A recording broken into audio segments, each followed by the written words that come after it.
Dios les bendiga.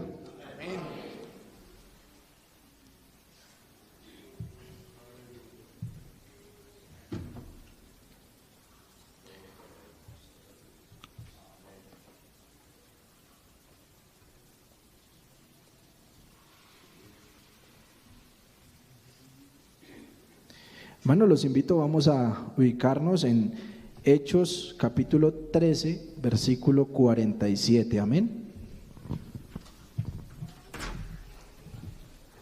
Hechos capítulo 13, versículo 47.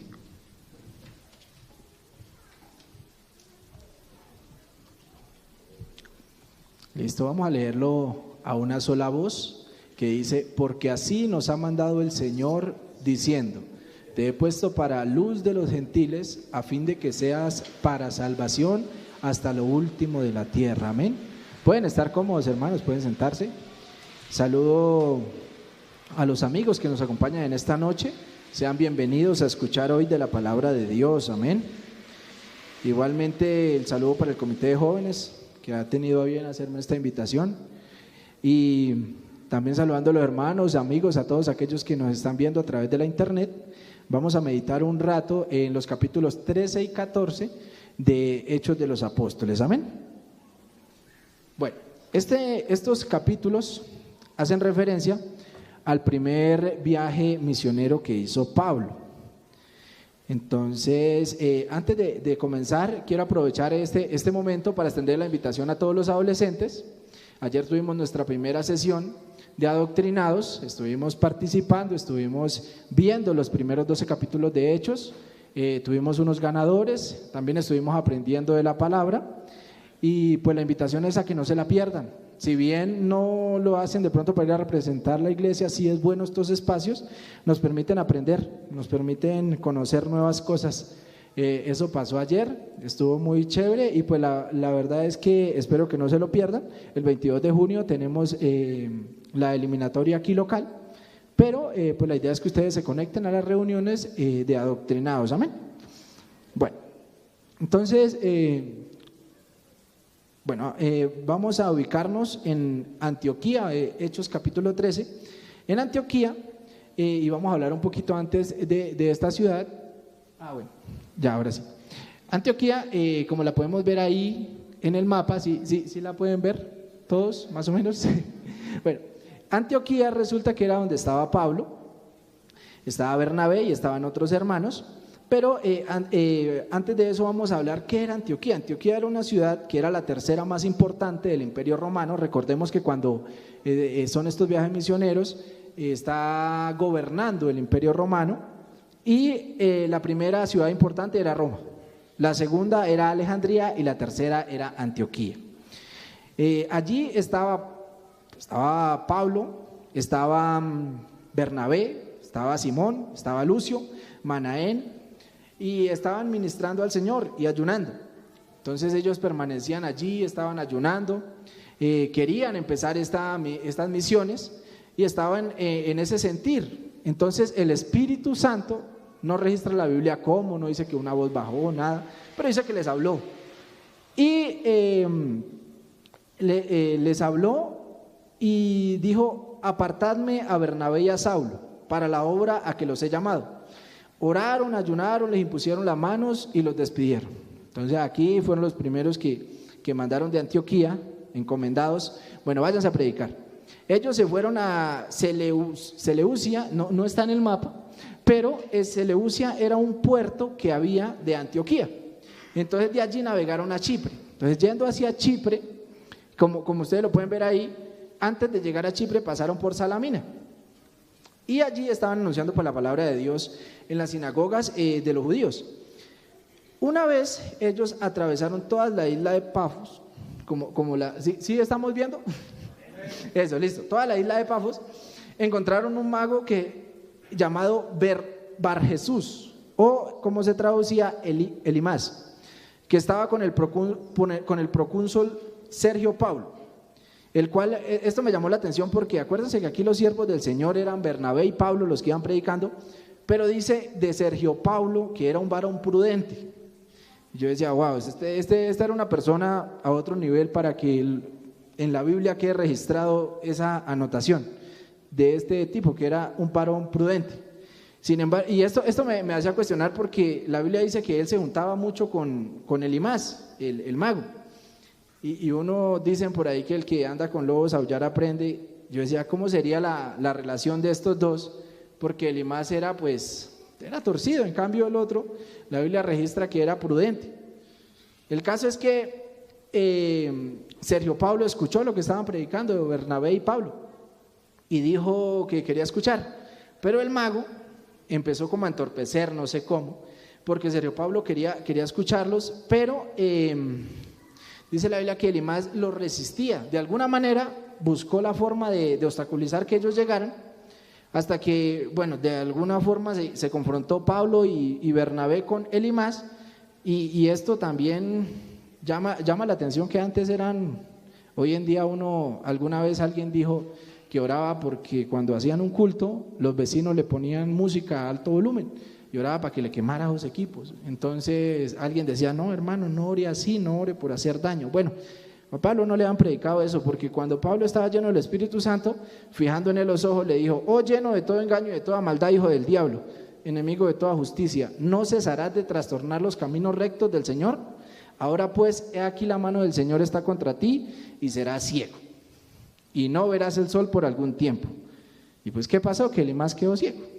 Entonces, cuando Elimás queda ciego, Sergio Pablo queda sorprendido del poder que manejaban estos apóstoles y el poder que Dios les había dado. Y entonces aquí me pareció curioso, porque esta persona que se oponía a la predicación del Evangelio de Dios, ahora estaba siendo usado para predicar el Evangelio de Dios, y se podría decir que el poder de Dios se manifestó en él, pero de una manera negativa, porque fue como castigo y no como bendición.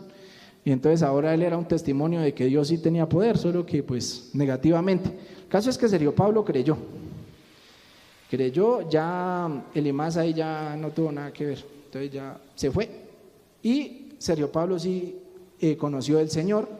Ellos siguieron viajaron a Perge, entonces llegaron a Perge. Bueno, antes de ahí van a viajar a otra ciudad que se llama Antioquía de Pisidia. Entonces este fue un datico que no tenía conocimiento, que lo quiero compartir con ustedes, y es que Antioquía fue fundada en honor a Antíoco, y muchos de ustedes dirán, ¿y quién era Antíoco? Bueno, Antíoco no era una persona de mucho renombre. Yo creo que si les nombro a Alejandro Magno sí lo conocen, pero tampoco tiene mucho que ver con Alejandro Magno, sino con el general Seleuco I, que era un general dentro de las tropas de Alejandro Magno, y su padre se llamaba Antíoco. Entonces este Seleuco le puso a varias ciudades, registra la historia que cerca de 16 ciudades fundadas por Seleuco, las nombró en honor a su padre Antíoco.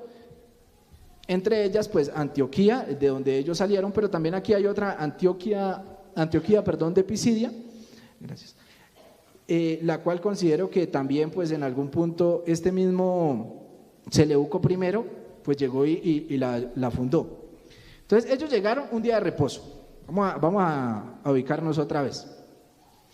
Entonces ellos llegaron a Antioquía de Pisidia un día de reposo. Dice la Biblia que se sentaron con los judíos, entonces estaba una reunión, un día de reposo. Llegó Pablo y Bernabé, y los principales de la sinagoga les mandaron a preguntar si tenían alguna palabra de exhortación para el pueblo. Ni que era una palabra de buenas nuevas, nada, una palabra de exhortación. Eso me causó curiosidad, porque no mandaron a preguntar buenas nuevas, preguntaron fue exhortación. Parecía que algo estaba mal, necesitaban exhortación los del pueblo. Entonces Pablo, dice la Biblia que él los mandó callar, les hizo seña como de que se callaran, y luego les dijo, y empezó a hacerles un recuento. Entonces les dijo, bueno, varones, Dios escogió a Israel, lo soportó durante 40 años por el desierto, destruyó 7 naciones de la tierra de Canaán, les dio herencia en ese territorio, luego por 450 años les dio jueces hasta Samuel, luego el pueblo de Israel. Ustedes saben que estos judíos todos en la época de reposo, ellos en el día de reposo, en esa reunión, repasaban toda la historia de su pueblo, pero él viene otra vez y le hace el recuento. Y entonces empieza, y pidieron rey, teniendo a Dios por rey, de todas maneras pidieron rey. Dios les dio a Saúl, lo tuvieron durante 40 años, luego siguió David. Luego de ese linaje de David vino Jesús, Salvador de Israel. Antes de que Jesús apareciera, y entonces dice, Juan predicó del arrepentimiento a todo el pueblo de Israel, pero antes de terminar su carrera, aquí Pablo les estaba predicando, antes de terminar su carrera les dijo, ¿quién pensáis que sois? No soy yo él, mas he aquí viene tras de mí uno de quien no soy digno de desatar el calzado de los pies. Este es Juan, predicándole a los israelitas. Y los habitantes de Jerusalén no le conocieron a Jesús, no le conocieron. Y sin saberlo, cumplieron las palabras que se leen aquí todos los días.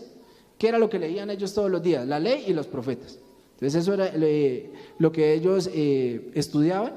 Y ahora Pablo les está diciendo, los israelitas, los de Jerusalén, los judíos, crucificaron a Jesús del que hablaban los profetas, sin hallar en él justa causa. Le pidieron a Pilato que lo matara, lo quitaron del madero, lo pusieron en el sepulcro. ¿Pero qué pasó? Que Dios lo levantó, que se apareció a los que estaban con él en Galilea, los cuales le fueron testigos de lo acontecido. Y entonces llega Pablo y remata y les dice, aquel a quien Dios levantó no vio corrupción. Sabed pues esto, varones hermanos, que por medio de él se os anuncia perdón de pecados, y que todo aquello de que por la ley de Moisés no pudisteis ser justificados, en él es justificado todo aquel que cree. Aquí vamos en una pieza fundamental, porque aparece la doctrina en este capítulo 13 de que para ser justificado hay que creer en Jesús, ya, no más, creer en Jesús, justificado. Y entonces los judíos como que no les gustó mucho eso, porque aquí es una expresión generalizada, pero ¿quiénes estaban contentos? Los gentiles. Eso sí les gustó. Dijo, oiga, todo aquel que cree no necesita ser judío, todo aquel que cree. Entonces ellos salieron de la sinagoga, Bernabé y Pablo, y los gentiles, vengan el otro culto, el otro día de reposo, vengan y nos siguen contando de eso. Y los gentiles empezaron a darle importancia a estas palabras, porque pues ellos se dieron cuenta que aquí era generalizado. Se corrió la voz, hay unas personas que están predicando que esto es para todo el mundo, que no es solamente para los judíos. Y entonces llegó el día de reposo, pasó la semana, llegó el nuevo día de reposo y se juntó casi toda la ciudad. Aquí ya no eran unos pocos, sino casi toda la ciudad. Y aquí dice la Biblia que los judíos, al ver que había mucho gentil oyendo, se llenaron de celos y empezaron a contradecir y a blasfemar. Y empezaron a decir, ¿quién sabe qué cosas para tratar de sabotear a Pablo y a Bernabé?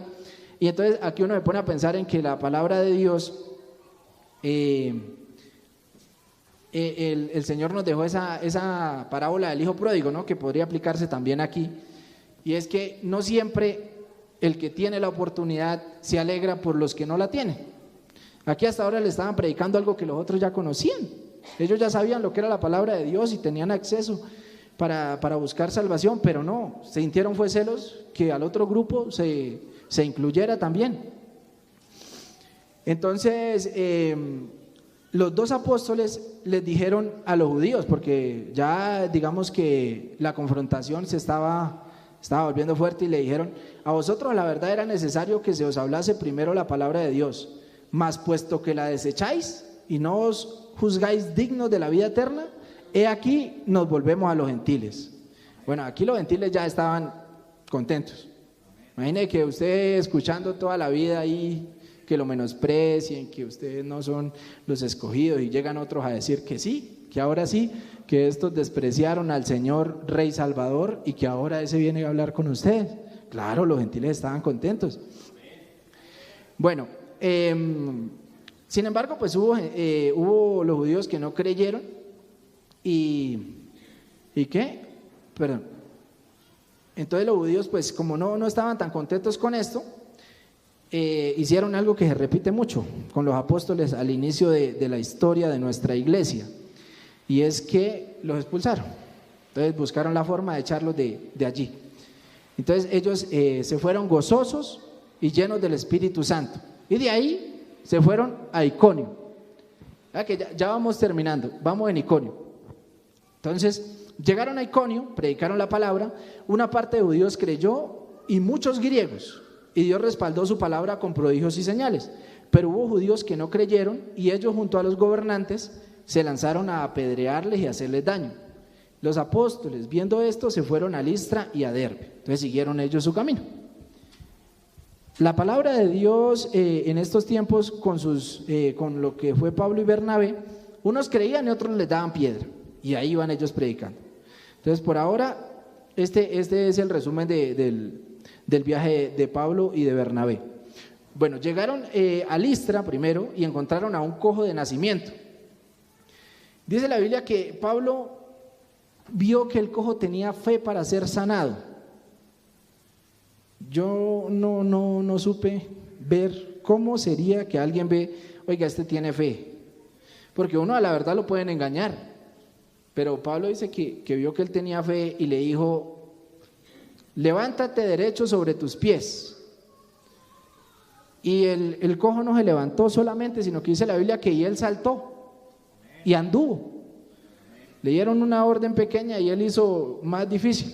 Y aquí me puse a meditar bastante en este texto, porque los que estaban pues vieron este milagro, pero para los que no eran cojos de nacimiento, caminar y saltar era algo normal, para el cojo no. Pero para los otros sí, porque era una actividad que habían podido hacer desde que empezaron a desarrollarse. Y yo pensaba cómo Dios muchas veces a nosotros nos da cosas que son un milagro para nosotros y puede que para otros sean algo normal, algo sencillo, y dice, o algo del común, algo rutinario. Pero para este cojo el saltar, el caminar era un milagro. Y hay cosas que aunque parezcan sencillas, solamente para algunas personas se les puede dar si Dios interviene, mete la mano y hace un milagro. Y yo de verdad me confrontaba y yo decía, para muchos quizás ir a la universidad, mandar a su hijo a la universidad es algo fácil. Elija, hijo, lo matricula y arranque. Pues en mi caso no fue así, y tuvo que meter Dios la mano para que pudiera yo venir a la universidad. Y entonces uno se da cuenta cómo Dios tiene ciertos detalles con las personas de diferente manera, de acuerdo pues a su necesidad. El caso es que cuando esto estaba pasando, y bueno, y antes de continuar, hay victorias. Hace poco leía un meme en Facebook que decía que celebra levantarte por la mañana, que es una victoria. Y me causó risa, ¿no? Porque pues todo el mundo se levanta. Pero luego estaba pensando como sí, ¿no? Si uno está enfermo y por fin se sana un día y amanece alentado y se levanta, pues una victoria, y nadie sabe con qué problema está lidiando la otra persona. Entonces uno tiene que aprender a ser más empático y alegrarse con las personas y sus pequeñas victorias. Y vuelvo y reitero, lo que para uno es normal, para otro solamente a través de un milagro puede que suceda. El caso es que la gente que estaba allí vio lo que acababa de pasar. Era un cojo de nacimiento, nunca lo habían visto caminar, siempre por ahí postrado. Y entonces vieron a estos dos sujetos que llegan y hacen levantar a un cojo. Es lo que ellos vieron. Ellos no vieron que Dios había obrado, sino que fueron estas dos personas las que lo hicieron levantar. Y entonces, ¿qué hace una persona cuando ve esto? Y sobre todo en esa época, pues los denominaron como dioses. Entonces a Bernabé le dijeron que era Júpiter, y a Pablo le dijeron que era Mercurio. Esto también, este capítulo de los Hechos, todo esto está pasando aquí en Iconio, en Listra. Todo esto está pasando aquí en Listra, y uno me pone a pensar, cuando uno analiza la mitología griega y romana, que esos mezclaron ahí sus dioses y todo eso, Mercurio era el mensajero, era el que llevaba los mensajes entre los dioses, pero Júpiter no solo era un dios más de todo este politeísmo, sino que era el más poderoso. Yo dije, no tengo ni idea de qué estaba haciendo Bernabé, tengo ni idea, pero para ellos Bernabé fue la manifestación de ese Júpiter. Y queda ahí como a la imaginación, ¿qué estaría haciendo Bernabé? Porque el que habla, la Biblia que habló en su momento fue Pablo, pero ellos vieron en Bernabé.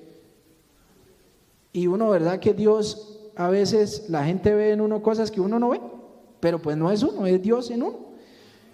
Y yo me quedé pensando, vea, este Bernabé no participó ni nada, pero le atribuyeron que era Júpiter. Yo dije, fuerte, increíble, Bernabé inocente. Bueno, el caso es que como ellos eran politeístas y pensaron que tenían a sus deidades con ellos, pues ¿qué hicieron? ¿Qué haría usted si Jesús estuviera hoy acá en persona? Bueno, pues ellos lo que hicieron fue ofrecerle sacrificio, que era lo que sabían.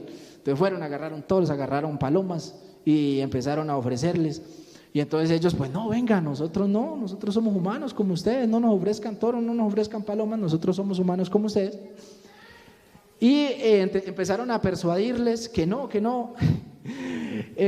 Me causa curiosidad que los apóstoles decían, venga, es que nosotros de hecho venimos a predicar que de estas cosas, de estas vanidades se conviertan, que obedezcan es al Dios vivo, que hizo los cielos y la tierra, el mar y todo lo que en ellos hay. Pero no funcionó, y ellos les ofrecieron de todas maneras, les ofrecieron sacrificios. Y esta escena es cómica porque les están ofreciendo sacrificios y aparecen unos judíos creo que dice la Biblia que de Antioquía, pero no creo que fuera la primera, sino de Pisidia, junto con otros de Iconio. Estamos en Listra y aparecen unos judíos de Antioquía e Iconio. Recuerden que de ambas ciudades los echaron, a Pablo y Esteban. Y entonces aparecen estos a decir, no, estos son unos blasfemadores, y empiezan a persuadir a la gente. Y estos que estaban rindiendo sacrificio se dejan convencer de los judíos que llegan. Y entonces aquí pasan de ofrecer todo esto, sacrificios, a apedrear a Pablo. ¿Cómo cambian las cosas? Y yo decía, menos mal estos estaban puestos los ojos en Jesús, porque si hubieran puesto los ojos en el reconocimiento de los seres humanos, qué desinflada que se habían pegado en ese momento. Pasaron de ser adorados a ser apedreados. Y eso me hacía acordar del pasaje bíblico de Gesi. ¿Sí? ¿Se acuerdan de Gesi cuando estaba con Eliseo? Que vino Naamán y Gesi se le dio por ir a recibir unas ropas y unos detalles, y luego se llevó la lepra. Porque nosotros no debemos ir atrás de los detalles. Bueno, nosotros vamos con Jesús. Y bueno, Pablo y Bernabé también pensaban así. Entonces ellos, dice la Biblia que le dieron piedra a Pablo. A Bernabé no registra que le hayan dado piedra, pero a Pablo sí, hasta que lo creyeron muerto. Y luego se fueron, lo dejaron ahí, y llegaron apóstoles y rodearon a Pablo. Y Pablo, esto también me causó curiosidad, porque Pablo se levanta, no dice la Biblia, y lo levantaron o lo llevaron o le hicieron curación. No, se levantó. No sé si fue que Dios lo sanó, no sé si fue que las piedras no hicieron efecto, no registran nada. Solo dice que se levantó y se fue con ellos y entró a la ciudad, y al otro día se fue con Bernabé hacia Derbe. Ve ya dónde vamos. Llegamos a la última ciudad del recorrido. Ya estamos en Derbe. Allí predicaron, dejaron discípulos. De allí no registra la Biblia que los hayan sacado a piedra ni expulsados, pero dice que predicaron, dejaron discípulos y se volvieron a Listra. Otra vez a Iconio y a Antioquía de Pisidia, para confirmar los ánimos de los discípulos, exhortándoles a que permaneciesen en la fe y diciéndoles: es necesario que a través de muchas tribulaciones entremos en el reino de Dios. A través de muchas tribulaciones entremos en el reino de Dios. A la verdad, los tiempos de Pablo a los tiempos de nosotros pues son muy diferentes, porque si uno se pregunta hoy en día ¿a quién le han dado una pedrada por predicar a la época de hoy, este siglo XXI, año 2020 para acá? A nadie. Aquí a nadie le han dado piedra por predicar, o creo que no, al menos de los que está aquí a ninguno. Por decirle Jesús lo ama, murió por usted para salvarlo, a nadie le dan piedra. Antes le agradecen, sí, o le dicen sí, bueno, siga Jesús, pero a nadie le dan piedra, ni lo expulsan, ni hacen concilio para echarlo de la ciudad. Bueno, ellos se devolvieron, se fueron a Atalia y de ahí regresaron a Antioquía a contar pues todas las cosas que les habían pasado. Cuando uno piensa en este primer viaje de Pablo y en lo que les acabo de contar que sucedió, se da cuenta que los inicios de la iglesia, primero fueron 2 obreros, varones, se fueron a predicar. Llevaron piedra, no sabemos qué más situaciones les tocó vivir, pero ellos volvieron gozosos a Antioquía a contar lo que les había pasado, porque en ese momento ellos se sentían más bienaventurados por sufrir o por obvios, por sufrir de pronto insultos, porque les hicieran daño físico por causa del evangelio y no por recibir detalles ni regalos ni nada de esas cosas. Y el mensaje de hoy, después de terminar este corto resumen del primer viaje de Pablo, de los capítulos 13 y 14 de los Hechos, es que, hermanos, nosotros hoy en día la tenemos más fácil y Jesús sigue siendo Jesús y sigue dejándonos el mismo mandamiento: hay que predicar el evangelio. Ya no hay que irse uno de ciudad en ciudad, porque hoy en día uno aquí las encuentra, en cada ciudad hay una iglesia y eso. Pero ahora la obra misionera es con las personas que tenemos a nuestro alcance. Y las personas que hoy están acá de pronto escuchando por primera vez o no, o lleva pocas veces escuchando, yo quiero decirles que Jesús, sí, en su momento Dios escogió al pueblo de Israel, pero luego Él vino y rompió el velo. Y ya usted no tiene que sentirse menos que nadie, porque la palabra de Dios es para usted también. Y aquí no se hace usted cristiano para dar plata, ni tampoco para llenarse de plata. Usted aquí se hace cristiano para alcanzar la vida eterna con Jesucristo. Y usted quiere eso, simplemente debe permitir que Dios lo convenza de que usted está equivocado y que tiene cosas que debe cambiar y que tiene pecados que deben ser perdonados. Y usted le diga: Señor, yo no quiero vivir más mal, yo quiero que usted me reciba y que me enseñe a vivir conforme a su voluntad. Por eso, hermanos, yo hoy los quiero invitar a que se levanten, se pongan de pie, vamos a orar. Y si hay alguno aquí hoy que diga: ya no quiero vivir como estaba viviendo, el Dios de Pablo y de Bernabé, quiero que ahora sea mi Dios también, pues yo le invito a que venga. Si no, pues vamos a orar de todas maneras. Usted se lleva hoy la palabra del Señor y pues yo espero que usted de verdad deje que Jesús transforme su vida. Señor Jesús, Dios Todopoderoso, bendito Dios.